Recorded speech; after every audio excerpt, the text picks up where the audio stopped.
പയ്യനോട് തോറ്റ അപമാനത്തിൽ നിന്ന് തിരിച്ചു വരാൻ വീണ്ടും ഒരു സന്ദർഭത്തിന് വേണ്ടി ഞാൻ കാത്തിരുന്നു. അത് തികച്ചും യാദൃശ്ചികമായിരുന്നു.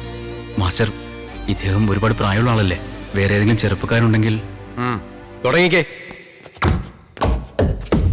കമോൺ, എനിക്ക്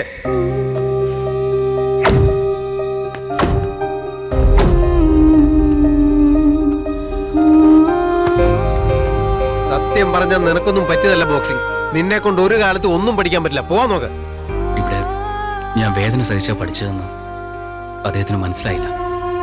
ഇപ്പോ വേദന എനിക്കൊരു ശീലമായി കഴിഞ്ഞു. വീണ്ടും എവിടെ നിന്ന് ആരംഭിക്കണമെന്നറിയാതെ സ്വാമിയുടെ മുമ്പിൽ എനിക്കറിയുന്നതെല്ലാം ഞാൻ ചെയ്തു കാണിച്ചു.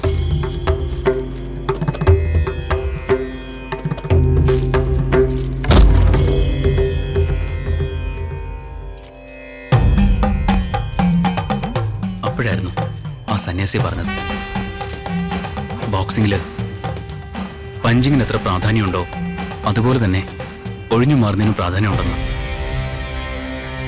ഞാൻ ഒഴിഞ്ഞു മാറുന്നത് പഠിക്കാൻ തീരുമാനിച്ചു.